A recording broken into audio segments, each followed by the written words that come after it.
نحمده ونصلي على رسوله الكريم اما بعد فاعوذ بالله من الشيطان الرجيم بسم الله الرحمن الرحيم رب اشرح لي صدري ويسر لي امري واحلل عقدة من لساني يفقهوا قولي۔ ارشاد باری تعالی ہے وَمِنَ النَّاسِ مَن يَتَّخِذُ مِن دُونِ اللَّهِ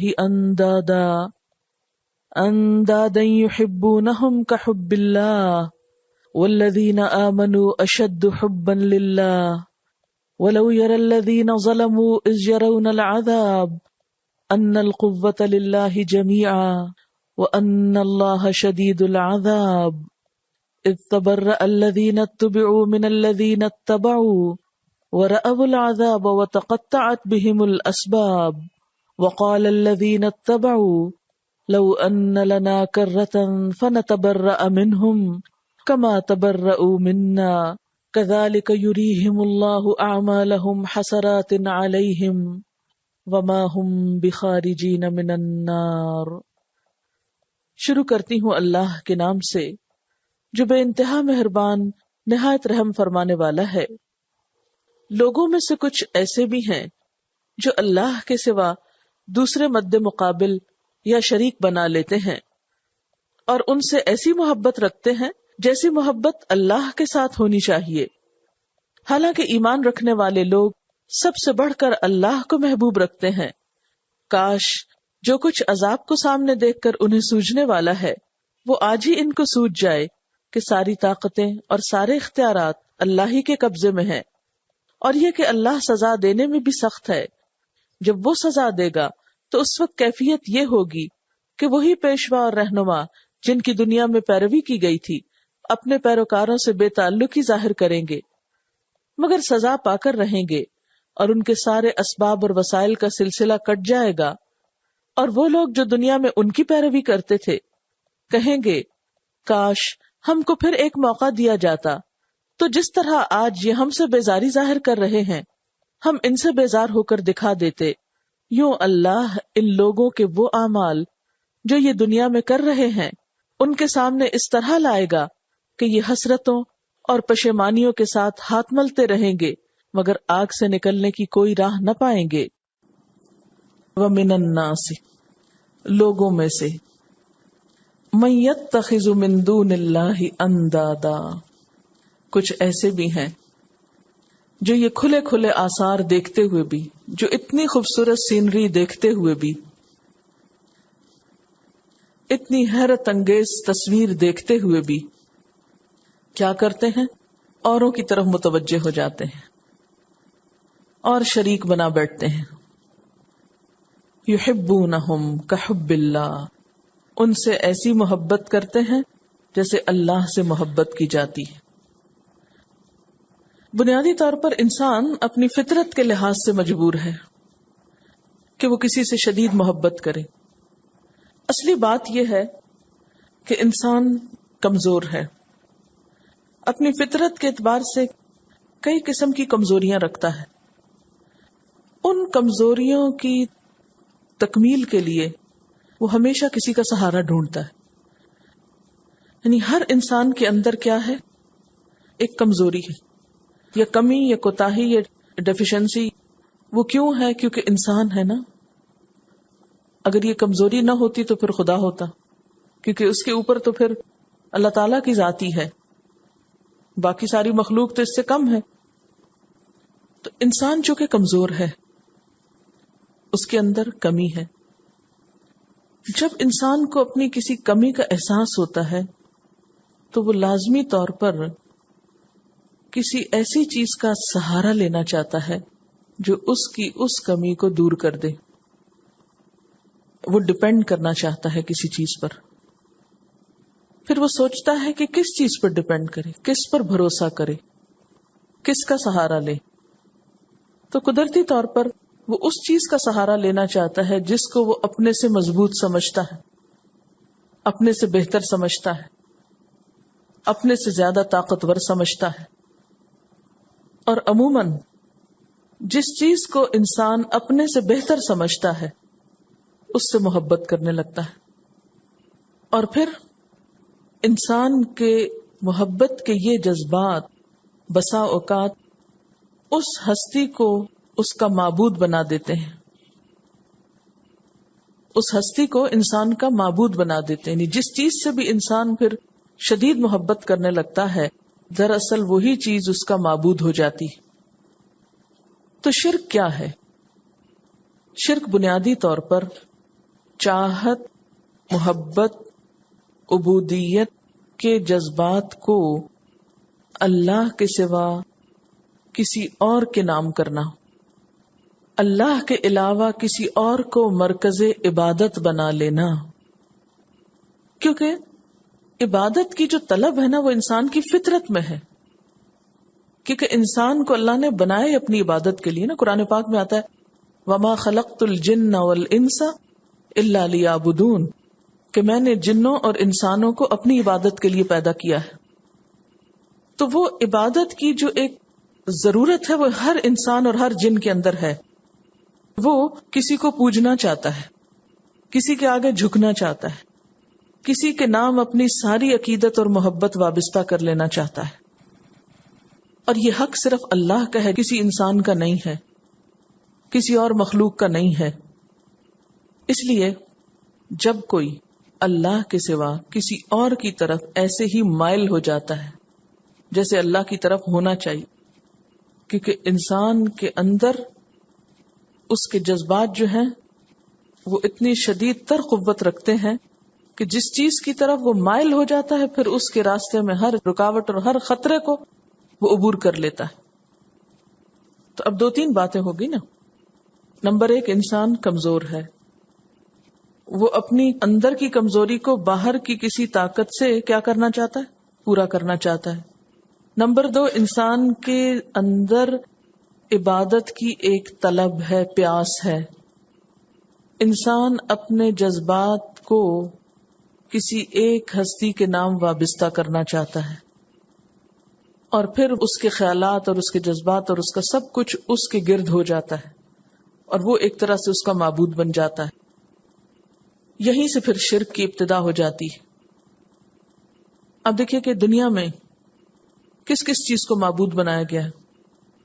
اللہ تعالی کے بعد کچھ لوگوں نے فرشتوں کو خدا بنا لیا، کچھ نے سورج کو خدا مان لیا، کسی نے چاند کو خدا مان لیا، کوئی آگ کو خدا مان بیٹھا، کوئی پانی کی عبادت کرنے لگا، کوئی پتھروں کو گھڑ کے سامنے رکھ کے ان کی پوجا کرنے لگا. یہ سب کچھ کیوں ہوا؟ کبھی سوچا آپ نے؟ یہ اس لیے ہوتا ہے کہ انسان کسی مضبوط ہستی کا سہارا ڈھونڈتا ہے. اللہ تعالیٰ کی ذات تو نظر نہیں آتی، یہ بڑی بڑی چیزیں جو ہمیں اٹریکٹ کرتی ہیں نظر آتی ہیں تو ہم انہی میں الجھ کے رہ جاتے ہیں. اسی چیز کا اللہ تعالیٰ یہاں شکوہ کرتے ہیں. تو یہ آیت جو ہے یہ دراصل اللہ تعالیٰ کا شکوہ ہے. کیا؟ وَمِنَ النَّاسِ، اور لوگوں میں سے، مَن يَتَّخِذُ، جو بنا لیتے ہیں، من دون اللہ، اللہ کو چھوڑ کر، اندادن، کچھ شریک. ان کی عقیدتیں اور محبتیں اور جذبات اللہ کے سوا دوسروں کے گرد گھومنے لگتے ہیں. یحبونہم، وہ ان سے محبت کرتے ہیں. کحب اللہ، ایسی محبت جیسے اللہ سے ہونی چاہیے. والذین آمنوا، اور وہ لوگ جو ایمان لائے، اشد حبا للہ، اللہ کی محبت میں سب سے زیادہ شدید ہوتے ہیں. جن لوگوں کو اللہ کی ہستی کا تعارف ہو جاتا ہے وہ لوگ پھر اللہ سے سب سے بڑھ کر پیار کرنے لگتے ہیں، کیونکہ اس کی ایک ایک نشانی جو ہے وہ ان کو مسحور کرتی ہے، حیران کرتی ہے. وہ اس میں کھو جاتے ہیں، وہ اس بات پہ حیران ہو جاتے ہیں کہ کون ہے وہ جس نے ان سب کو بنایا ہے. پھر وہ بنائی ہوئی چیزوں میں نہیں کھو کر رہ جاتے بلکہ ان کے ذریعے اللہ تعالی تک پہنچتے ہیں. والذین آمنوا اشد حبا للہ، لیکن وہ لوگ جو اس حقیقت سے دور رہتے ہیں ان کے لیے وارننگ ہے. ولو یری الذین، کاش کہ دیکھیں وہ لوگ، ظلموا، جنہوں نے ظلم کیا. یہاں ظلم سے مراد کیا ہے؟ شرک. اذ یرون العذاب، کہ جب وہ عذاب دیکھیں گے تو پکار اٹھیں گے ان القوت للہ جمیعا، بے شک قوت اللہ کے لیے ہے ساری کی ساری. آج ان کو آسمان کی پیدائش میں، زمین کی پیدائش میں، ہواؤں کے چلانے میں اللہ کی قوت نظر نہیں آ رہی، تو کل جب وہ اپنی سزا کو دیکھیں گے، عذاب کو دیکھیں گے، تو یہی بات مان لیں گے، پکار اٹھیں گے کہ قوت تو ساری اللہ کے پاس ہے. کیوں؟ اس لیے کہ جن کو وہ اللہ کے سوا معبود بنائے ہوئے تھے، جن کی محبت میں وہ گرفتار تھے، جن کو وہ بڑی چیز سمجھتے تھے، جن پر وہ بھروسہ کرتے تھے، جن کو وہ اپنا نجات دہندہ سمجھتے تھے، آج ان میں سے کوئی بھی ان کی مدد کے لیے نہیں آیا. کیونکہ اگر کسی اور کے پاس قوت ہوتی تو آج اپنے چاہنے والوں کو، پکارنے والوں کو چھڑا لیتے نا. وَأَنَّ اللَّهَ شَدِيدُ الْعَذَابِ، اور بے شک اللہ تعالی سخت سزا دینے والا ہے، شدید عذاب میں مبتلا کرنے والا ہے. اب ہوگا کیا پھر قیامت کے دن؟ چاہنے والے اور چاہے جانے والے آپس میں ایک دوسرے کو ملامت کریں گے. اذ تبرأ الذین اتبعوا من الذین اتبعوا، جب بیزاری ظاہر کریں گے وہ لوگ جو پیروی کیے گئے، من الذین اتبعوا، ان لوگوں سے جنہوں نے پیروی کی. یعنی قیامت کے دن پیروی کرنے والے اور جن کی پیروی کی گئی، ان کے باہم تعلقات بہت خراب ہو جائیں گے. وہ ایک دوسرے سے اعلان بیزاری کریں گے. وَرَأَوُا الْعَذَابَ، اور وہ عذاب دیکھ لیں گے. وَتَقَطَّعَتْ بِهُمُ الْأَسْبَابُ، اور ان کے آپس کے تعلقات، محبت کے رشتے سب ختم ہو جائیں گے، سب کٹ جائیں گے. وَقَالَ الَّذِينَ اتَّبَعُوا، اور کہیں گے وہ لوگ جنہوں نے پیروی کی، کیا کہیں گے؟ لَوْ أَنَّ لَنَا كَرَّةً، کاش ایک بار ہمیں واپس جانے کا موقع ملے. کہاں پر؟ دنیا میں. کاش ایک بار واپسی کا چانس ملے. فَنَتَبَرَّأَ مِنْهُمْ، تو ہم بھی ان سے بیزاری دکھائیں. کما تبرؤوا منا، جیسے انہوں نے ہم سے بیزاری دکھائی. یہاں کون سا سین دکھایا جا رہا ہے؟ قیامت کا. یہ قیامت کے دن سب وفاداریاں، رشتہ داریاں، محبتیں ختم ہو کر رہ جائیں گی جو اللہ کے مقابل شرک کی شکل میں دنیا میں موجود ہیں. آج دنیا میں جو لوگ اللہ کے سوا کسی کو بھی پوج رہے ہیں، قیامت کے دن وہی ان کے بت، ان کے معبود ان کو پوچھیں گے بھی نہیں، اور وہاں وہ روئیں گے اور حسرتیں کریں گے اور کہیں گے کاش ایک دفعہ ہم دنیا میں جاتے، پلٹنے کا موقع ملتا تو ہم ان سے بیزاری دکھا کے آتے. کذالک یریہم اللہ اعمالہم حسرات، اسی طرح دکھائے گا ان کو اللہ ان کے اعمال حسرتیں بنا بنا کر. کون سے اعمال؟ وہ جو دنیا میں ان کے آگے ہاتھ جوڑتے تھے، ماتھے ٹیکتے تھے، ان کی تسبیح پڑھتے تھے، ان کا نام جپتے تھے. ان سارے اعمال کو ان کے سامنے ایک سین کی شکل میں لایا جائے گا کہ دیکھو تم ان کے آگے کیسے ماتھا ٹیک کے پڑے ہو اور آج یہی تمہیں فائدہ نہیں دے رہے. تو ان کو اپنی پچھلی زندگی کی ساری کارکردگی کیا لگے گی؟ ایسی چیز کے جس پر سوائے حسرت کے کچھ نہ کیا جا سکے. وما ہم بخارجین من النار، اور وہ آگ سے نکلنے والے بھی نہ ہوں گے. وہ شرمندگی اور رسوائی اور حسرت آگ سے نکلنے کا ذریعہ نہ بنے گی. آپ دیکھیں کہ ہر قوم کا، ہر مذہب کا کوئی نہ کوئی مرکزی نقطہ ہوتا ہے، کوئی نہ کوئی علامت ہوتی ہے جس سے وہ پہچانی جاتی. قرآن پاک میں آتا ہے ان الصفا والمروۃ من شعائر اللہ، صفا اور مروہ اللہ کی نشانیوں میں سے ہے. شاعر شعیرہ کی جمع ہے، عبادت کی جگہ کے لیے استعمال ہوتا ہے. شعیرہ نشانی کو کہتے ہیں. تو شاعر اللہ کیا ہوا؟ ہر وہ چیز جس کو دیکھ کر اللہ کی یاد آ جائے، اللہ تعالی کے دین کے وہ فرائض اور نشانات جن کی حدود سے تجاوز نہیں کرنا چاہیے. تو شاعر میں عبادت کے نشان، مثلا صفا مروہ، منا مزدلفہ، اور عبادت کے اوقات، مثلا حرام مہینے، عیدین، جمعہ، آذان وغیرہ بھی شامل ہو جاتے ہیں۔ تو بنیادی طور پر شاعر سے مراد وہ چیزیں ہوتی ہیں جس سے کسی انسان یا کسی قوم کی پہچان ہوتی۔ تو شاعر اللہ کون سے ہوئے؟ جن کاموں سے یا جن جگہوں سے کس کی پہچان ہو؟ اللہ تعالی کی پہچان ہو۔ مثلا اگر آپ کسی کو نماز پڑھتے ہوئے دیکھیں تو کیا محسوس ہوگا کہ یہ کون ہے؟ مسلمان ہے۔ اگر کسی کو عید مناتے ہوئے دیکھیں تو آپ کیا کہیں گے؟ مسلمان ہے۔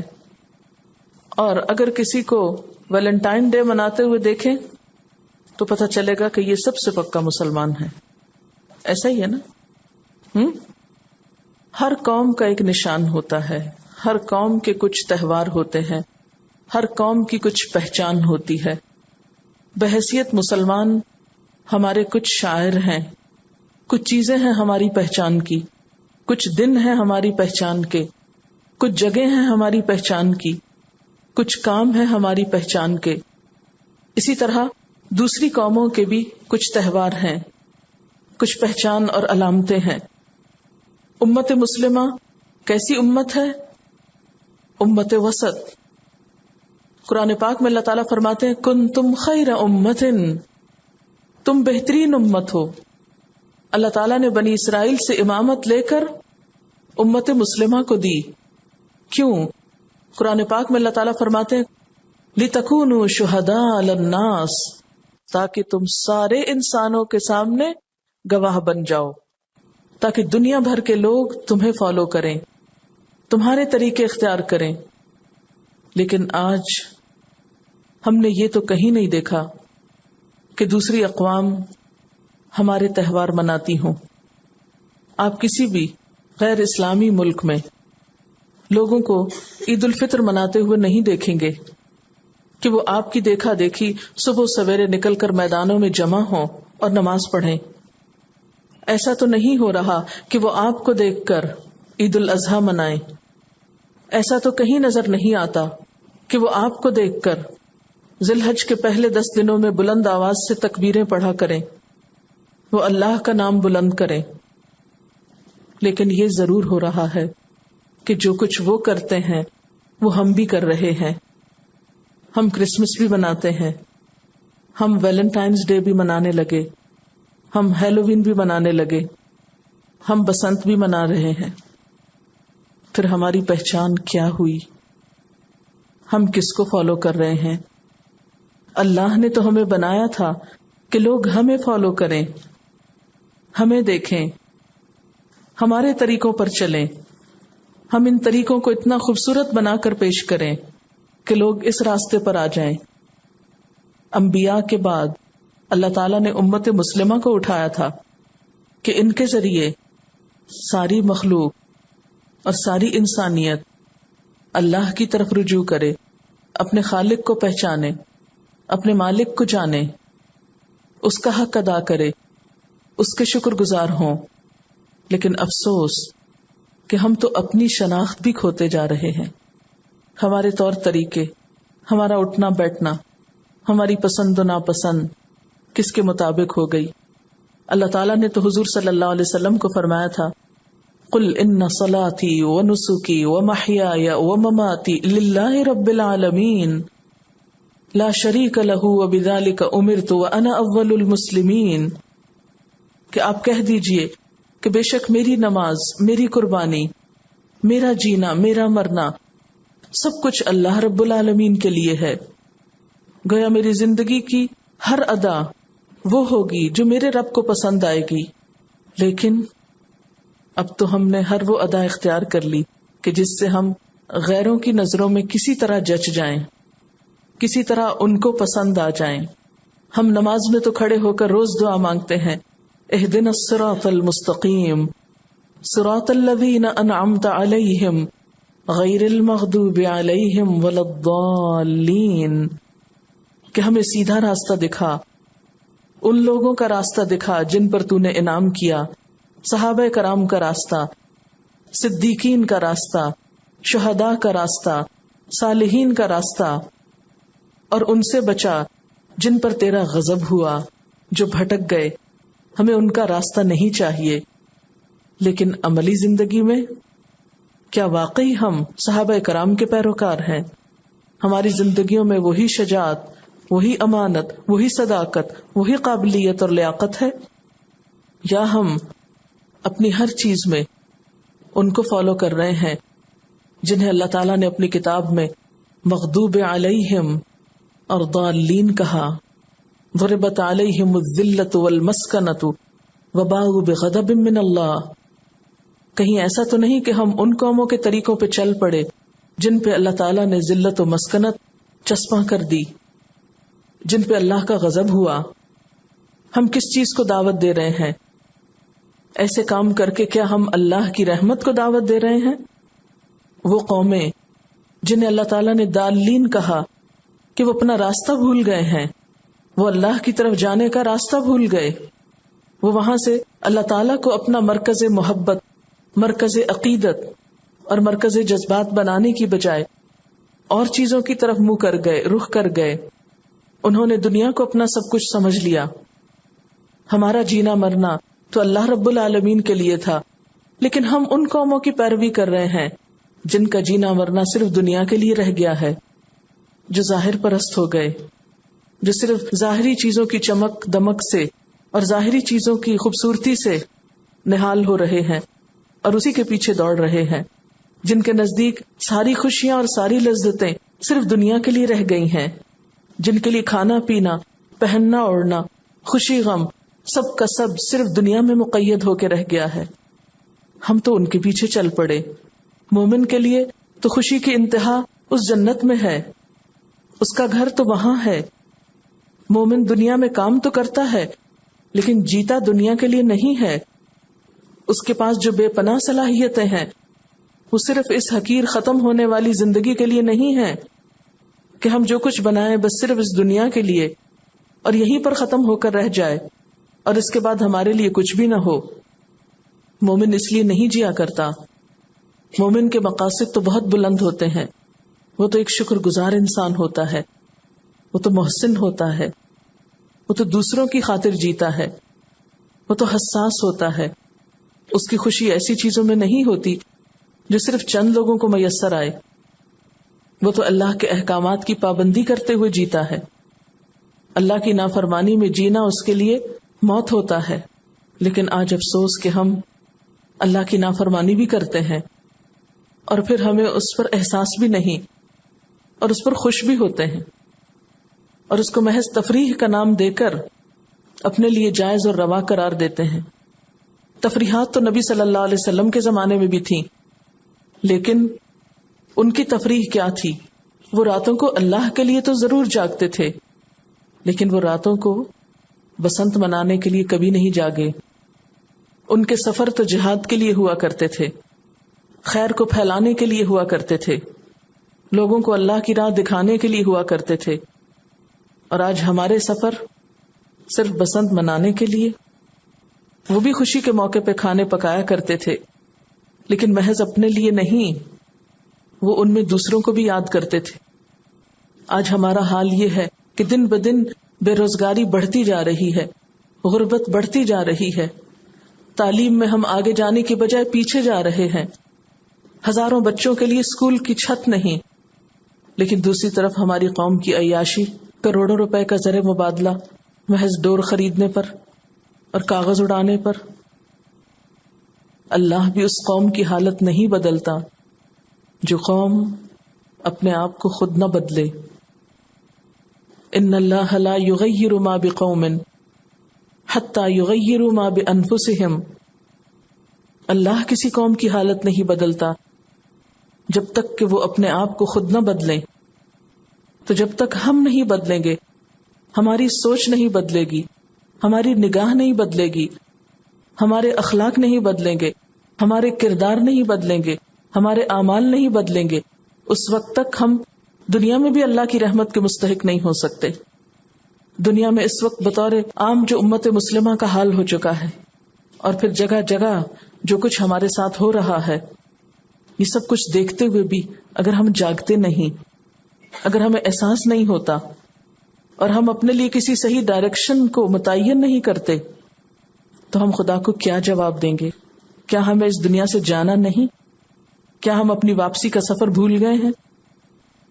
کیا ہمیں خدا کے سامنے کھڑے نہ ہونا ہوگا؟ کیا اس وقت دنیا کی اقوام کے سامنے ہم سے پوچھا نہ جائے گا کہ جو حق تمہارے پاس تھا انہیں ان تک کیوں نہ پہنچایا؟ ہمارے پاس کیا جواب ہوگا؟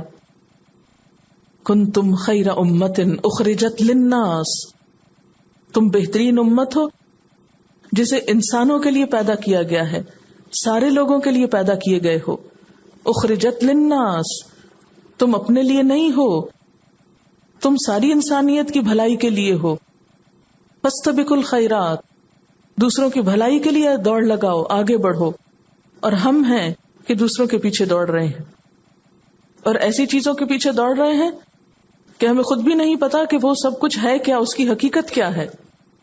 ویلنٹائن ڈے کی جو ہسٹری ہے اسی پر تھوڑی سی بات آپ سے کرنا چاہوں گی. 14 فروری کی یہ تاریخ جو ہے یہ ایک عیسائی مبلغ سینٹ ویلنٹائن کی یاد میں منائی جاتی ہے، جس نے رومن بادشاہ کلاڈیوس کے خلاف بغاوت کی تھی، کیونکہ بادشاہ کا خیال تھا کہ اس کی فوج کی شکست کے اسباب میں یہ بات ہے کہ رومن نوجوان اور سپاہی عشق و محبت اور شادی کے چکروں میں صحیح کارکردگی کا مظاہرہ نہیں کرتے، لہذا انہوں نے سپاہیوں کی شادی پر پابندی لگا دی. ویلنٹائن نے اس کے خلاف بغاوت کی. کہا جاتا ہے کہ اس کو گرفتار کیا گیا اور 14 فروری کو موت کے گھاٹ اتار دیا گیا. اس نے مرتے وقت جیلر کی بیٹی کو، جو اس کی دوست تھی، ایک خط لکھا جس میں دستخط اس طرح کیے کہ تمہارے ویلنٹائن کی طرف سے. اور وہاں کے عیسائی پوپ نے 14 فروری کے دن کو ویلنٹائن ڈے سے موسوم کیا، اور 14 فروری محبت کے پیغامات باہم پہنچانے کی تاریخ بن گئی. رومن کے ہاں روایت تھی کہ 14 فروری کو رومن خداؤں کی ملکہ جونو، جو کہ عورتوں اور شادی کی دیوی تھی، اس کی یاد میں منایا جاتا تھا. اور 15 فروری کی شام ایک جشن ہوتا. اس پارٹی میں سب رومن لڑکیوں کے نام ایک جار میں رکھ دیے جاتے. ہر رومن لڑکا اس جار سے ایک نام نکالتا اور جس لڑکی کا نام نکلتا اس کے ساتھ شام گزارتا. بعض اوقات لڑکے لڑکیوں کے جوڑے بنانے کا کام سارا سال جاری رہتا، اور اس دوران یہ لڑکے لڑکیاں محبت میں گرفتار بھی ہوتے اور شادیاں بھی کر لیتے. سر ویلنٹائن کے حوالے سے یہ تاریخ محبت کے پیغامات، کارڈ اور تحفے باہم بھیجنے کی تاریخ بن گئی. اب سوال یہ پیدا ہوتا ہے کہ ہم اس دن کو کیوں منائیں؟ یہ ان کے لیے تو کوئی اہم دن ہوگا، لیکن ہمارے لیے اس میں کیا اہمیت ہے؟ سب سے پہلے تو ہم اپنے آپ سے یہ پوچھیں کہ ہم ہیں کون، اور ہمارے لیے پیروی کس کی؟ کیا آنکھیں بند کر کے دوسروں کی پیروی کریں گے؟ جو جدھر لے کے جاتا ہے اس کے پیچھے چل پڑیں؟ کیا ہمارے پاس کوئی تہذیب نہیں، کوئی تمدن نہیں، کوئی کلچر نہیں، کوئی تاریخ نہیں، کوئی ہمارے پاس اپنی عظمت کے نشان نہیں کہ ہم دوسری قوموں کے قدموں کے پیچھے چل رہے ہیں؟ جس چیز کی یاد میں یہ منایا جاتا ہے، پہلے تو یہ دیکھنا چاہیے کہ اسلام میں خود اس کی حقیقت کیا ہے. اسلام میں شادی کے بغیر اور شادی سے پہلے لڑکی لڑکے کی باہم محبت کا کوئی تصور نہیں. قرآن پاک میں صاف طور پر منع کیا گیا ہے، سورۃ النساء آیت نمبر 25 میں، کہ محصنات غیر مصافحات ولا متخذات اخدان، پاک دامن بننے والیاں، نہ بدکاری کرنے والیاں اور نہ چھپے دوست بنانے والیاں. یعنی مسلمان عورتیں چھپی دوستی نہیں کرتی، ان کی وفاداری اور ان کی محبت اپنے شوہر کے سوا دوسروں کے لیے نہیں ہوا کرتی. پھر اسی طرح آپ دیکھیں کہ عیسائیت میں بھی حضرت مریم علیہ السلام کا مقام اور مرتبہ کتنا بلند ہے، اور ان کے حیا کا اندازہ آپ یہاں سے لگا سکتے ہیں کہ جب ان کے پاس فرشتہ آیا تھا تو فرشتے کو دیکھتے ہی وہ گھبرا اٹھی کہ میری عبادت گاہ میں ایک لڑکے کا کیا کام، ایک مرد کا کیا کام. سورۃ مریم کی آیت 17 اور 18 میں آتا ہے، تو ہم نے اس کی طرف اپنی طرف سے روح کو بھیجا تو اس نے ایک مرد یا ایک انسان کی شکل اختیار کر لی. تو وہ بولی، بے شک میں پناہ چاہتی ہوں رحمان کی تجھ سے، اگر ہے تو ایک متقی انسان. تو یہ بات تو عیسائیت میں بھی جائز نہیں ہے، لیکن کہا یہ کہ ان کی روایت میں ہم اپنے ہاں اس کلچر کو اتنا عام کر لیں. اور آپ دیکھیں کہ الٹیمیٹلی اس کا ریزلٹ کیا ہوتا ہے. جو لڑکیاں شادی سے پہلے اس طرح کے کھیل میں مبتلا ہو جاتی ہیں، بسا اوقات ساری زندگی ایک ندامت اور اذیت میں گزارتی ہیں کہ جس میں وہ اپنے شوہر کی خیانت کی مرتکب ہوتی. اور بہت سے اوقات میں بسا اوقات شوہروں کے دل میں جب بدگمانی اور شک پیدا ہوتا ہے اور ایسی بات آتی ہے کہ ہماری بیوی ہماری وفادار نہیں اور ہم سے پہلے یہ دوسروں کی آنکھوں کا تارا رہ چکی ہے، تو شوہر کے دل سے قدر اور عزت اور محبت سب کچھ ختم ہو کر رہ جاتی. عورت کے پاس سب سے زیادہ قیمتی چیز جو ہے وہ اس کی عزت و عصمت ہے. وہ بیکار کی مفت چیز نہیں کہ ہر ایک کے دل لبھانے کا سامان بنے. پچھلے سال جب یہ دن منایا گیا تھا تو اس موقع پر اخبار میں ایک خبر چھپی تھی کہ ایک عورت نے ویلنٹائنز کے پھول نہ ملنے کی وجہ سے اپنے شوہر سے طلاق مانگ لی. اس خبر کی جو تفصیل ہے وہ میں آپ کو سنا دیتی ہوں. ایک عورت نے اپنے شوہر کے خلاف ایک کیس درج کیا ہے کہ اس کے شوہر نے اسے ویلنٹائنز ڈے پر پھول نہیں بھیجا. اس کا کہنا ہے میں نے اپنے شوہر کو کئی بار یاد بھی دلایا مگر اس نے کچھ نہ کیا. میں سمجھتی ہوں کہ اس دن محبت کا اظہار کرنے کا کوئی طریقہ اختیار کرنا لازمی ہے. اگر کوئی شوہر اس دن کا خیال نہ رکھے تو اس کا مطلب ہے کہ وہ اپنی بیوی سے محبت نہیں کرتا. بیوی کے زور دینے پر شوہر نے کہا تھا کہ سینٹ ویلنٹائن ڈے نہ تو اسلامی تہوار ہے اور نہ عربی تہوار ہے، مگر بیوی کا کہنا ہے کہ وہ ایسے مرد کے ساتھ نہیں رہ سکتی جو شادی شدہ زندگی کے اہم مواقع کا خیال نہ رکھے. کیا پتا اگلی بار وہ اس کی سالگرہ یا شادی کی اینیورسری پر بھی بھول جائے. ایسے دن جن کو ہم خود مقرر کر لیتے ہیں اور اپنے اوپر ایک تلوار کی طرح لٹکا لیتے ہیں کہ ہر کام بھول کر اس دن کی خاطر کئی دن پہلے سے سوچتے ہیں یا اس دن پھر یاد رکھتے ہیں اور اپنی ساری محبتوں کو اس میں مقید کر دیتے ہیں، تو کیا محبت کا اظہار کسی دن کا غلام ہے کہ کوئی دن آئے گا تو اس میں محبت کا اظہار کیا جائے یا اس دن وفاداری کا اظہار کیا جائے اور اس کے علاوہ سال بھر ایک دوسرے کو بلائے رکھا جائے؟ نہیں، اسلام میں تو ایسا کوئی تصور نہیں کہ آپ کسی ایک خاص دن کے قید ہو جائیں. اسلام میں اگر غلامی ہے تو صرف اللہ کی، پابندی ہے تو صرف اس چیز کی کہ دن میں 5 وقت وہاں حاضری دیں. لیکن ہم نے بے جا کی پابندیاں اپنے آپ پر عائد کر کے اپنے آپ کو مشکلات میں مبتلا کر لیا. کسی نے لکھا ٹی وی پر بسنت اور ویلنٹائن کے پروگرام دیکھ کر دماغ میں سوال آتا ہے کہ کیا یہ ہمارا اسلامک ریپبلک آف پاکستان ہے؟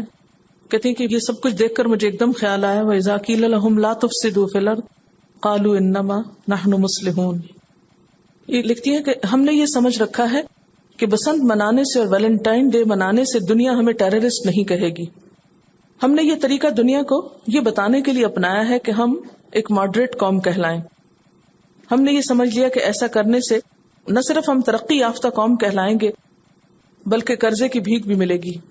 آپ دیکھیں کہ یہ ذی الحج کے دن جو ہیں یہ سال میں سب سے قیمتی دن ہے اور اس میں پوری قوم بحیثیت مسلمان 2 غیروں کے تہوار تو منا رہی ہے، لیکن جو ان کا اصل تہوار ہے اور جو اصل اہمیت ان دنوں کی ہے وہ اگر آپ کسی سے بھی پوچھیں تو کسی کو بھی یاد نہیں ہوگا کہ ہم کتنے قیمتی وقت کو گنوا رہے ہیں جس میں چھوٹی چھوٹی نیکی بھی بہت بڑا اجر و ثواب پا سکتی ہے.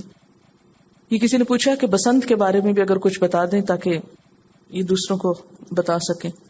بسنت بنیادی طور پر آپ سب جانتے ہیں کہ ہمارا تہوار نہیں، خواہ ایک تفریح کا موقع ہے لیکن مسلمانوں کا تہوار نہیں ہے. اس کے بارے میں آتا ہے کہ یہ ہندوؤں کا تہوار ہے اور اس میں ہمارے ہاں ہر سال اس مختلف طریقے اختیار کیے جاتے ہیں. مثلاً یہ کہ اب تو دعوت نامے بھی بانٹے جاتے ہیں، دعوتیں کی جاتی ہیں اور بڑے بڑے ہوٹلز میں جگہ بک کرائی جاتی ہیں اس کو سیلیبریٹ کرنے کے لیے. خصوصی طور پر خواتین پیلے رنگ کے لباس تیار کراتی ہیں شادی سے پہلے، منگنی کے بعد. جیسے عام طور پر ہمارے ہاں عیدوں پر جوڑا بھیجا جاتا ہے یا عید گفٹ بھیجا جاتا ہے لڑکی یا لڑکے کے لیے، تو اب یہ بھی ہو چکا ہے کہ بسنت کے موقع پر بھی تحائف بھیجے جاتے ہیں. اس کی تاریخ کے بارے میں یہ ایک کتاب ہے Punjab under the later Mughals. یہ ایک سکھ مورخ ہیں ڈاکٹر BS مور. انہوں نے اپنی کتاب پنجاب اپنے آخری مغل دور میں، Punjab under the later Mughals, اس میں لکھتا ہے کہ حقیقت رائے ایک شخص کا نام ہے. حقیقت رائے باکمل پوری سیالکوٹ کے کھشتری کا لڑکا تھا. اس نے نبی صلی اللہ علیہ وسلم اور حضرت فاطمہ رضی اللہ تعالی عنہا کی شان میں سخت نازیبا الفاظ استعمال کیے. اس جرم میں حقیقت رائے کو گرفتار کر کے عدالتی کارروائی کے لیے لاہور بھیجا گیا. اس کو سزائے موت سنائی گئی. اس واقعے سے پنجاب کی ساری غیر مسلم برادری کو شدید دھچکا لگا. کچھ ہندو اس وقت کے پنجاب کے گورنر کے پاس گئے کہ حقیقت رائے کو معاف کر دیا جائے، لیکن انہوں نے کوئی سفارش نہ سنی اور سزائے موت کے حکم پر نظر ثانی کرنے سے انکار کر دیا، جس کے اجراء میں پہلے مجرم کو ایک ستون سے باندھ کر اس کو کوڑوں کی سزا دی گئی یعنی حقیقت رائے کی گردن اڑائی گئی، جس پر پنجاب میں ساری غیر مسلم برادری نوحہ کنا رہی۔ حقیقت رائے کی یادگار کھوجے شاہی لاہور میں ہے، بابے دی مڑی کے نام سے مشہور ہے۔ ایک ہندو رئیس نے بسنت میلے کا آغاز کیا، جس کی یادگار بھی اس علاقے میں قبرستان کے ساتھ موجود ہے۔ اس کتاب کے صفحہ 299 پر لکھا ہے کہ پنجاب کا بسنت میلہ حقیقت رائے گستاخ رسول کی یاد میں منایا جاتا ہے۔ ہمارے ہاں عام طور پر رواج ہوتا ہے جب کوئی مر جاتا ہے تو اس کے بعد اس کی قبر کے اوپر میلہ وغیرہ کیا جاتا ہے، تو بنیادی طور پر یہ بھی دوسری ہی قوموں سے آئی ہے چیز۔ تو بہرحال اس پر آپ دیکھیں کہ ہم کبھی بھی غور نہیں کرتے کہ کوئی کام شروع کب ہوا یا کس وجہ سے ہوا، ہم صرف اس لیے کرتے ہیں کہ سب کرتے ہیں، اور چونکہ سب کر رہے ہیں اس لیے ہمارا کرنا بھی اس پر درست ہو گیا۔ بسنت کے موضوع پر واہر مسلمان ایک بکلٹ ہے، پڑھ سکتے ہیں۔ بہرحال سوچنے کی بات یہ ہے کہ ہم کسی کو بھی فالو کرنے سے پہلے، کسی کے بھی پیچھے چلنے سے پہلے یہ ضرور دیکھ لیں کہ کوئی خود کہاں جا رہا ہے اور کیوں جا رہا ہے، کوئی اور یہ کام کیوں کر رہا ہے، کیونکہ قیامت کے دن انسان انہی کے ساتھ ہوگا جن کا پیروکار ہوگا اور جن کے ساتھ چلے گا اور جن سے محبت کرتا ہوگا۔ کسی نے لکھا ہے کہ بسنت کیونکہ ہندوؤں کا رواج ہے تو ہمارے پاکستانی بھائی بہنوں نے اس کا نام بدل کر کائٹ فلائنگ رکھ دیا ہے تاکہ لوگ اس سے نہ ملائیں۔ تو کیا نام بدلنے سے حقیقت بدل جائے گی؟ یہ بتا رہی ہے کہ ان کا 2 سال کا بھائی مانٹیسری میں جاتا، تو جب وہ ویلنٹائن ڈے پہ اسکول سے واپس آیا تو اس کے ہاتھ میں بھی ہارٹ تھا۔ دل ہاتھوں میں اٹھائے پھرتے ہیں۔ کہتے کہ رومنز میں یہ ویلنٹائن ڈے یا یہ جو فیبرری کا مہینہ یہ برڈز کا میٹنگ پیریڈ ہوتا تھا، تو اس سے یہ رسم چلی۔ مہنگائی زیادہ ہے اس لیے بکرا نہیں خرید سکتے، پتنگ خریدتے ہیں۔ جشن بہاراں کا نام دیا ہوا ہے، بہار کی آمد کی خوشی میں۔ خوشیاں ہی تو ہماری زندگیوں میں رہ گئی ہیں، ایسی ایسی ترقی کر لی ہم نے کہ سوائے خوشیوں کے اور کوئی چیز ہی نہیں۔ حج والے دن کو سیلیبریٹ نہیں کرتے۔ اللہ تعالیٰ نے ہمیں خوشی منانے کے لیے 2 بہترین دن دیے ہیں، عید الفطر اور عید الاضحیٰ۔ ہم نے عیدوں پر اہتمام ختم کر دیا، اور عید کو ہم کیا کہتے ہیں؟ بہت بور دن ہے، بہت بور ہوتے ہیں عید پر، سو کر یا گزار دیتے ہیں یا پھر بور کہتے گزار دیتے ہیں۔ عید الفطر پہ تو لوگ پھر بھی کچھ اہتمام کر لیتے ہیں، لیکن عید الاضحیٰ کی روح سے بہت کم لوگ واقف ہیں کہ اس موقع پر کی گئی قربانی کا کیا مقصد ہے، قربانی کی ابتدا کب سے ہوئی، یعنی یہ کام کب سے لازم ہوا۔ قرآن پاک میں اللہ تعالیٰ فرماتے ہیں سورۃ الحج میں، لِكُلِّ أُمَّةٍ جَعَلْنَا مَنْسَكًا هُمْ نَاسِكُوهُ، ہر امت کے لیے ہم نے قربانی کا ایک طریقہ مقرر کیا جس کی وہ پیروی کرتی ہے۔ گویا قربانی کا یہ حکم ہر امت کے لیے رہا ہے۔ اس کا آغاز حضرت آدم علیہ السلام کے زمانے میں ہوا۔ قرآن پاک میں اللہ تعالیٰ حضرت آدم علیہ السلام کے 2 بیٹوں کا قصہ بیان کرتے ہیں، وَاتْلُ عَلَيْهِمْ نَبَأَ ابْنَيْ آدَمَ بِالْحَقِّ اذ قربا قربانا فتقبل من احدهما ولم يتقبل من الاخر۔ اور انہیں ذرا آدم علیہ السلام کے 2 بیٹوں کا قصہ بے کم و کاس سنا دیجئے۔ جب ان دونوں نے قربانی کی تو ان میں سے ایک کی قربانی قبول کی گئی اور دوسرے کی نہ کی گئی۔ تو اس سے کیا پتہ چلتا ہے کہ حضرت آدم علیہ السلام کے بیٹوں نے بھی قربانی کی، یعنی قربانی آج سے نہیں، قربانی تو آدم علیہ السلام کے زمانے سے ہے، یعنی اس کا تصور اس وقت سے موجود ہے۔ پھر اسی طرح حضور صلی اللہ علیہ وسلم کو بھی قربانی کا حکم ہے، فَصَلِّ لِرَبِّكَ وَانْحَرْ، اپنے رب کے لیے نماز پڑھیے اور قربانی کیجیے۔ ایک اور جگہ پر فرمایا، قُلْ إِنَّ صَلَاتِي وَنُسُكِي وَمَحْيَايَ وَمَمَاتِي لِلَّهِ رَبِّ الْعَالَمِينَ، آپ کہہ دیجئے بے شک میری نماز، میری قربانی، میرا جینا، میرا مرنا اللہ رب العالمین کے لیے ہے۔ تو آپ کو یہاں بھی حکم دیا جا رہا ہے کہ قربانی کیجیے اور اللہ کے لیے کیجیے۔ اور فَصَلِّ لِرَبِّكَ وَانْحَرْ، یہاں بھی اپنے رب کے لیے قربانی کیجیے۔ گویا قربانی ایک تو یہ ہے کہ اللہ کا حکم ہے، اور دوسرا یہ کہ اللہ ہی کی خاطر ہونی چاہیے۔ جو ہمارے قربانی کا طریقہ ہے یہ کہاں سے آیا؟ یعنی قربانی کی مختلف شکلیں پچھلی امتوں میں رائج رہیں، لیکن یہ طریقہ جس پہ ہم قربانی کرتے ہیں یہ کب سے ہوا؟ اس کے بارے میں ایک دفعہ صحابہ کرام نے حضور صلی اللہ علیہ وسلم سے پوچھا کہ اے اللہ کے رسول صلی اللہ علیہ وسلم، یہ قربانی کیا ہے؟ آپ نے فرمایا، سنت ابیکم ابراہیم، یہ تمہارے ابا ابراہیم علیہ السلام کی سنت ہے، ان کا طریقہ ہے۔ اس سنت کا تذکرہ قرآن پاک نے بہت خوبصورت انداز میں کیا ہے۔ سورۃ الصافات کی آیت نمبر 100 سے لے کر 111 آیات ہیں. وقال انی ذاہب الی ربی سیہدینی رب ھب لی من الصالحین فبشرناہ بغلام حلیم فلما بلغ معه السعی قال یا بنی انی ارى فی المنام انی اذبحک فانظر ماذا ترى قال یا ابت افعل ما تؤمر ستجدنی ان شاء اللہ من الصابرین فلما اسلما وتلہ للجبین ونادیناہ ان یا ابراہیم قد صدقت الرؤیا انا کذلک نجزی المحسنین ان ھذا لہو البلاء المبین وفدیناہ بذبح عظیم وترکنا علیہ فی الآخرین سلام علی ابراہیم کذلک نجزی المحسنین انہ من عبادنا المؤمنین.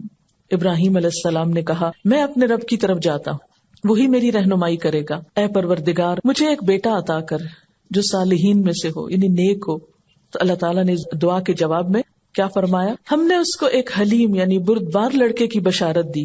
وہ لڑکا جب اس کے ساتھ دوڑ دھوپ کرنے کی عمر کو پہنچ گیا تو ایک روز ابراہیم علیہ السلام نے اس سے کہا بیٹا میں خواب میں دیکھتا ہوں کہ میں تجھے ذبح کر رہا ہوں، اب تو بتا تیرا کیا خیال ہے؟ اس نے کہا ابا جان جو کچھ آپ کو حکم دیا جا رہا ہے اسے کر ڈالیے، آپ انشاءاللہ مجھے صابروں میں سے پائیں گے. آخر کو جب ان دونوں نے سر تسلیم خم کر دیا، یعنی باپ بیٹا دونوں ہی اپنے آپ کو حوالے کر گئے، اور ابراہیم علیہ السلام نے بیٹے کو ماتھے کے بل گرا دیا اور ہم نے آواز دی اے ابراہیم تو نے اپنا خواب سچ کر دکھایا، ہم نیکی کرنے والوں کو ایسی ہی جزا دیتے ہیں. یقیناً یہ ایک کھلی آزمائش تھی اور ہم نے ایک بڑی قربانی فدیے میں دے کر اس بچے کو چھڑا لیا اور اس کی تعریف و توصیف ہمیشہ کے لیے بعد کی نسلوں میں چھوڑ دی. سلام ہے ابراہیم پر، ہم نیکی کرنے والوں کو ایسی ہی جزا دیتے ہیں، یقیناً وہ ہمارے مومن بندوں میں سے تھا. تو یہ ہے وہ واقعہ ابراہیم علیہ السلام کی قربانی کا جو قرآن نے ان الفاظ میں بیان کیا.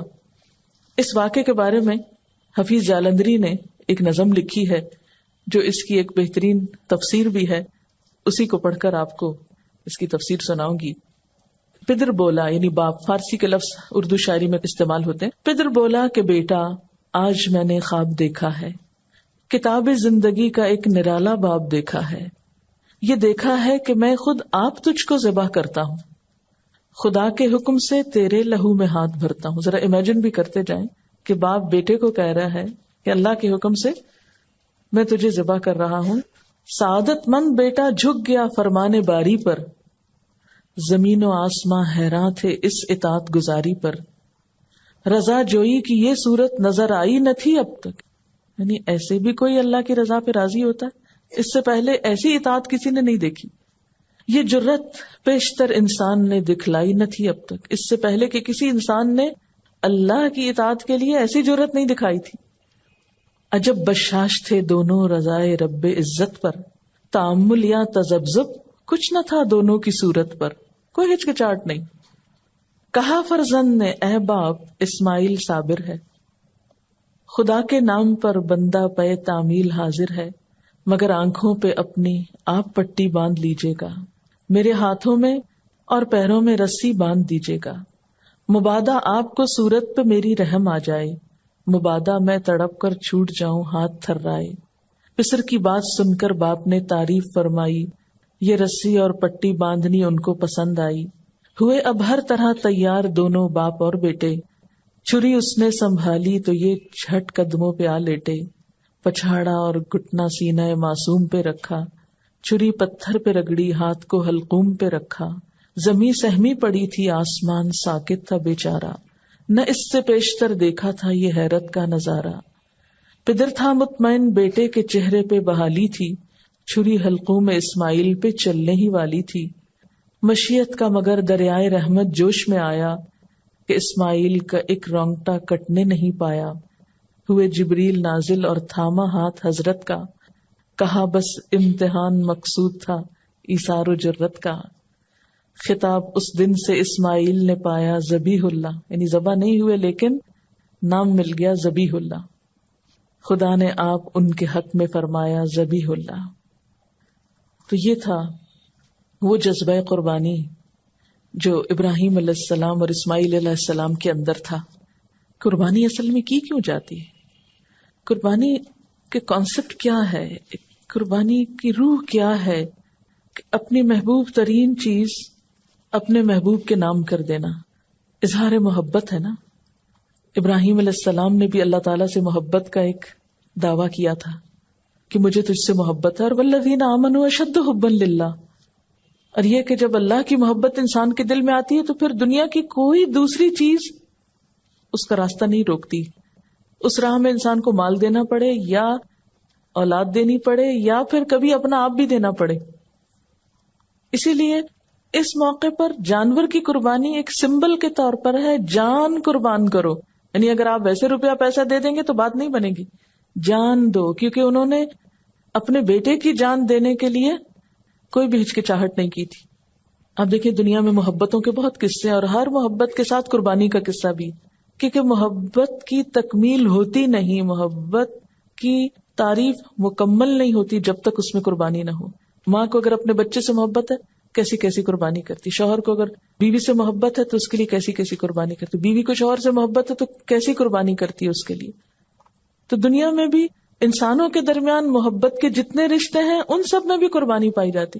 اور اگر معاملہ بندے اور بندے کا نہیں، بندے اور رب کا ہو تو کیا اس میں کوئی قربانی نہیں ہوگی؟ تو ہر سال جو مسلمان یہ قربانی کرتے ہیں یہ کس لیے کرتے ہیں؟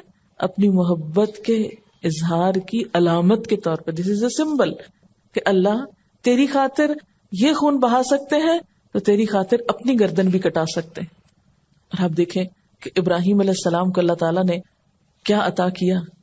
انہوں نے اللہ سے محبت کا دعویٰ کیا تو اللہ نے بھی ان کو اپنا دوست کہا. واتخذ اللہ ابراہیم خلیلا، اللہ نے ابراہیم علیہ السلام کو اپنا دوست بنا لیا. تو دوستی کا ثبوت تو قربانی سے ہی ہوتا ہے. عام روزمرہ زندگی میں بھی آپ دیکھتے ہیں کہ جس سے محبت ہوتی ہے اس کے لیے ہم تحفے کا اہتمام کرتے ہیں. یہ تحفہ دینا کیا ہے دراصل؟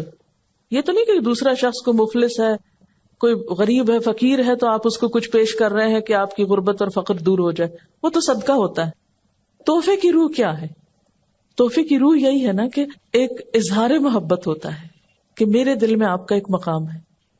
تحفے میں اصل چیز اس کی ویلیو نہیں ہوتی کہ وہ کتنی بڑی چیز ہے، کتنے ہزاروں لاکھوں کی ہے. جدید دنیا میں جو تحفے کا کانسیپٹ ہو گیا نا کہ مٹیریلسٹک اپروچ ہو گئی کہ زیادہ قیمتی تحفہ شاید زیادہ محبت کی علامت ہے. نہیں، محبت کی علامت کے طور پر تو آپ کچھ بھی قربان کر سکتے ہیں، کوئی بھی چیز دے سکتے ہیں، معمولی سے معمولی بھی ہو سکتی. اور اس میں ہر شخص اپنی حیثیت دیکھے گا نا کہ میرے میں حیثیت کیا ہے. بہت سے لوگ پوچھتے ہیں کہ اچھا کس پہ قربانی لازم ہے، کون قربانی کرے، اور پھر عموماً یہ بتایا جاتا ہے کہ جو صاحب نصاب ہے، جس پہ زکوٰۃ ہے، وہ قربانی کرے. لیکن ہم دیکھتے ہیں کہ اللہ کے رسول صلی اللہ علیہ وسلم تو کبھی بھی صاحب نصاب نہیں ہوئے. ان کے ہاں تو کبھی بھی اتنا مال جمع نہیں ہوا کہ آپ اس میں سے زکوٰۃ نکالیں یا کچھ اور. وہ تو جو آتا تھا دے ڈالتے تھے. اور یہاں تک حالت تھی تنگ دستی کی کہ حضرت عائشہ رضی اللہ تعالی عنہا سے روایت ہے کہ جب سے آل محمد مدینہ میں آئے، یعنی آپ صلی اللہ علیہ وسلم کی فیملی جب سے مدینہ میں آئی، کبھی مسلسل 3 رات تک گندم کے آٹے کی روٹی سے سیر نہیں ہوئی، یہاں تک کہ آپ صلی اللہ علیہ وسلم وفات پا گئے. یعنی 3 دن بھی مسلسل روٹی نہیں پکی آپ کے گھر میں تھرو آؤٹ مدنی پیریڈ. پھر بھی آپ قربانیاں کرتے رہے. تو یہ قربانی پھر اصل میں کیا ہے؟ محبت کا اظہار ہے. اس کے لیے ضروری نہیں کہ آپ کے پاس اتنا سونا ہو یا اتنی چاندی ہو یا اتنا بزنس ہو یا اتنا بینک بیلنس ہو. بس آپ دیکھیں کر سکتے ہیں تو کر لیں. ایک قربانی بھی سارے گھر کی طرف سے کافی ہو جائے گی. لیکن محبت کے اظہار کے طور پر اللہ تعالیٰ نے خود جو طریقہ بتایا، کیونکہ آپ مثلاً اگر کسی کو تحفہ دیتے ہیں اور اگر آپ کو یہ پتا چل جائے کہ فلاں کو ایسی چیز پسند ہے تو آپ کی کوشش کیا ہوتی ہے؟ ویسے بھی محبت کے اظہار کے لیے تحفہ دیا جاتا ہے، لیکن جب آپ کو پتا چل جاتا ہے کہ فلاں شخص کو یہ چیز بہت پسند ہے تو آپ کی پھر کوشش کیا ہوتی ہے کہ میں وہ دوں جو اس کو پسند ہے. اب ہم میں سے ہر شخص خود دیکھ لے کہ کیا وہ مالک کائنات کی حقیقی محبت چاہتا ہے. میری دنیا اور تمام آسمانوں کے مالک، اب میں اپنا چہرہ تیری طرف کرتا ہوں، میں تیرا اور صرف تیرا ہوں. میری نماز اور میری قربانی صرف تیرے لیے، میرا جینا اور میرا مرنا صرف تیرے لیے. ایک وعدہ میرا ہے کہ اپنی جان دوں گا تیرے لیے، ایک عہد میرا ہے کہ میری عبادت صرف اور صرف تیرے لیے. وآخر دعوانا ان الحمد للہ رب العالمین. سبحانک اللہم و بحمدک نشہد ان لا الہ الا انت نستغفرک و نتوب الیک. جس کو حقیقی معنوں میں اللہ کی محبت چاہیے، اس لیے دعا ہے اللہم اجعل حبک احب الاشیاء الی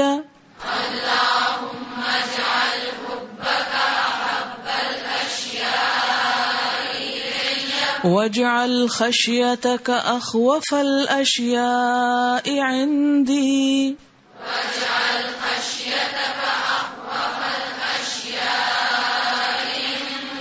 واقطع عنی حاجات الدنیا بالشوق الى لقائک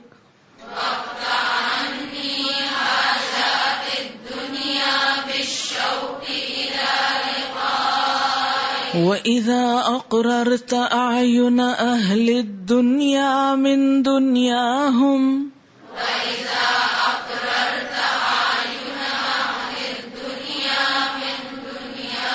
فَأَقْرِرْ عَيْنِي مِنْ عِبَادَتِكَ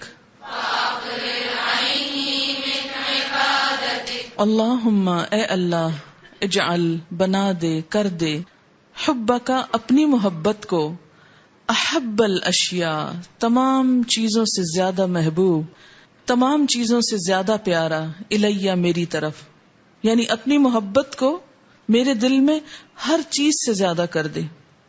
وجعل اور کر دے ڈال دے خشیتک کا اپنا خوف، اخوف الاشیاء تمام خوف والی چیزوں سے، اندی میرے نزدیک، یعنی ہر چیز سے بڑھ کر، ہر ڈرانے والی چیز سے بڑھ کر میرے دل میں تیرا ڈر ہو، تیری خشیت ہو. وقتا اور کاٹ دے انی مجھ سے حاجات الدنیا دنیا کی حاجتیں، بالشوق کے ساتھ شوق کے، الی لقائک تیری ملاقات کی طرف، یعنی دنیا کی ہر طلب پر اپنی ملاقات کا شوق غالب کر دے. کسی چیز کے اندر اتنا شوق نہ رہے، اتنی طلب نہ رہے جتنی تیری ملاقات کا شوق میرے اوپر غالب آ جائے. وَإِذَا أَقْرَرْتَ اور جب تو ٹھنڈا کرے، اعین آنکھوں کو، اہل الدنیا دنیا کے لوگوں کی، من دنیاہم ان کی دنیا سے، فَأَقْرِرْ عَيْنِي تو ٹھنڈا کر میری آنکھوں کو، من عبادتک اپنی عبادت سے. یعنی دنیا کے لوگ جب دنیا کی چیزیں پا کر خوش ہو رہے ہوں تو میری خوشی اپنی عبادت میں رکھ دے. بہت خوبصورت دعا ہے، بہت خوبصورت مناجات میں سے ہے، اور یہ وہی دل سے مانگ سکتا ہے جس کو حقیقی معنوں میں اللہ کی محبت چاہیے، اللہ کی خشیت چاہیے، اور اللہ کی ملاقات کی تڑپ ہو اس کے دل میں، اور اس کی عبادت کا شوق ہو. اللہ کے علاوہ کسی اور سے اس طرح ڈرنا جس طرح اللہ سے ڈرا جاتا ہے، یہ بھی ایک طرح سے شرک میں آ جاتا ہے.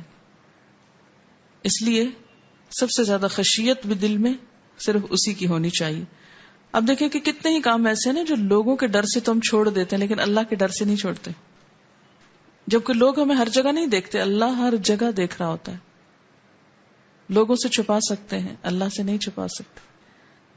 لیکن ہمارے دلوں میں اللہ کا اتنا ڈر نہیں جتنا لوگوں کا ہے، فقر و فاقہ کا ہے. ہم دنیا کی ضروریات پوری کرنے کے پیچھے دوڑتے رہتے ہیں، ان کے پیچھے بھاگتے ہیں، دنیا کی محبوب چیزوں کے حصول کے لیے کوشش میں لگے رہتے ہیں.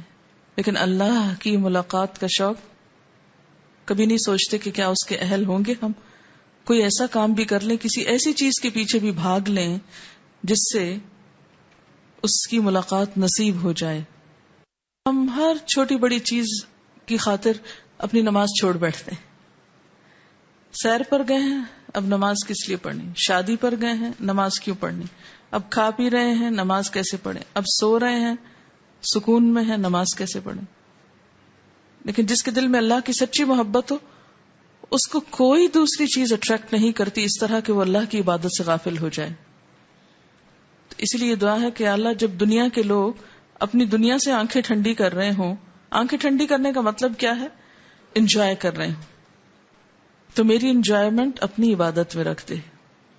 ورنہ کیا ہوتا ہے، اگر سب لوگ بیٹھ کے بات کر رہے ہیں نا، تو ہم نماز بھی پڑھیں تو کیا سر سے اتار کے پھر بھاگ کے آ جاتے ہیں، اچھا چلو بس ختم ہو گئی اب بیٹھے چلیں.